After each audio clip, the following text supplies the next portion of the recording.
சிலை வழிபாடுனா என்ன, அது எப்படி கிறிஸ்தவத்துக்குள்ள வந்துச்சு, சிலை வழிபாடுனால நம்ம என்னென்ன விஷயங்களை இழக்கிறோம், இதை பத்தியான இன்ட்ரெஸ்டிங்கான டாபிக்கை நம்ம பார்க்க போறோம். சர்வ வல்லமையுள்ள தேவன் சொல்லும் பொழுது சிலை வழிபாடு எனக்கு அருவருப்பானது என்று அநேக இடங்களில் குறிப்பிட்டிருக்கிறாரு. புறஜாதியோட தெய்வங்கள் எல்லாம் பொய்யானவைகள், இயேசுவை மெய்யான தெய்வம் என்று கூறிக்கொள்கிற கிறிஸ்தவர்கள் மத்தியில கூட சிலை வழிபாடும் சித்திரப்படங்களுடைய வழிபாடு இருக்குது என்பதை யாராலுமே மறுக்க முடியாது. யாத்ராகமம் புஸ்தகம் 20ஆம் அதிகாரம் 2-5 வசனம் நம்ம பார்க்கும்பொழுது, உன் தேவனாகிய கர்த்தர் நானே, என்னையன்றி உனக்கு வேறு தேவர்கள் உண்டாயிருக்க வேண்டாம், மேலே வானத்திலும் கீழே பூமியிலும் பூமியின் கீழ் தண்ணீரிலும் உண்டாயிருக்கவைகளுக்கு ஒப்பான ஒரு சொருபத்தையாகிலும் யாதொரு விக்கிரகத்தையாகிலும் நீ உனக்கு உண்டாக்க வேண்டாம், நீ அவைகளை நமஸ்கரிக்கவும் சேவிக்கவும் வேண்டாம் என்று குறிப்பிடப்பட்டுள்ளது. யாத்ராகமம் புஸ்தகம் 20ஆம் அதிகாரம் 23ஆம் வசனத்துல, நீங்கள் எனக்கு ஒப்பாக வெள்ளியினாலே தெய்வங்களையும் பொன்னினாலே தெய்வங்களையும் உங்களுக்கு உண்டாக்க வேண்டாம் என்று குறிப்பிடப்பட்டுள்ளது. உபாகமம் புஸ்தகம் 16ஆம் அதிகாரம் 22ஆம் வசனத்துல, யாதொரு சிலையும் நிறுத்த வேண்டாம், உங்கள் தேவனாகிய கர்த்தர் அதை வெறுக்கிறார் என்று சொல்லப்பட்டிருக்கிறது.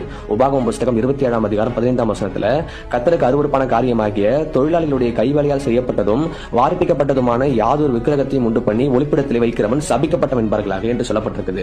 ஆக தேவனுடைய ரூபமாக நினைச்சு நீங்க ஒளிப்பிடத்தில் வைத்திருக்கிற ஒவ்வொரு சிலை நீங்க வணங்கும் பொழுது நீங்க சபிக்கப்பட்டவர்களாக இருப்பீர்கள் என்று கூறப்பட்டுள்ளது. 2 கொரிந்தியர் புஸ்தகம் 6ஆம் அதிகாரம் 16ஆம் வசனத்துல, தேவனுடைய ஆலயத்துக்கும் விக்கிரகத்துக்கும் சம்பந்தம் ஏது என்று அப்போஸ்தலனாகிய பவுல் சொல்லியிருக்கிறார். ஏசாயாவின் புஸ்தகம் 45ஆம் அதிகாரம் 20ஆம் வசனத்தை வாசிக்கும் பொழுது, தங்கள் விக்கிரகமாகிய மரத்தை சுமந்து ரட்சிக்க மாட்டாத தேவனை தொழுது கொள்கிறவர்கள் அறிவில்லாதவர்கள் என்று கூறப்பட்டுள்ளது. இவங்கெல்லாம் இப்படி நான் சொல்லிட்டு இருக்கும்போது ஒரு சில பேர் சொல்லுவாங்க, நிறுத்து எல்லாம் பழைய ஏற்பாட்டு காலத்து இஸ்ரவேல் ஜனங்களுக்கு சொன்னது, புதிய ஏற்பாட்டு காலத்துல சிலை வழிபாடு வேணாம்னு எங்கேயாவது கூறிருக்கா அப்படின்னு சொல்லி பார்க்கலாம் அப்படின்னு.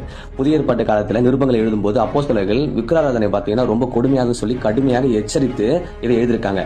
1 கொரிந்தியர் புஸ்தகம் 10ஆம் அதிகாரம் 20-22 வசனம் நீங்க வாசிக்கும் பொழுது அப்போஸ்தலனாகிய பவுல் என்ன சொல்றாருன்னா,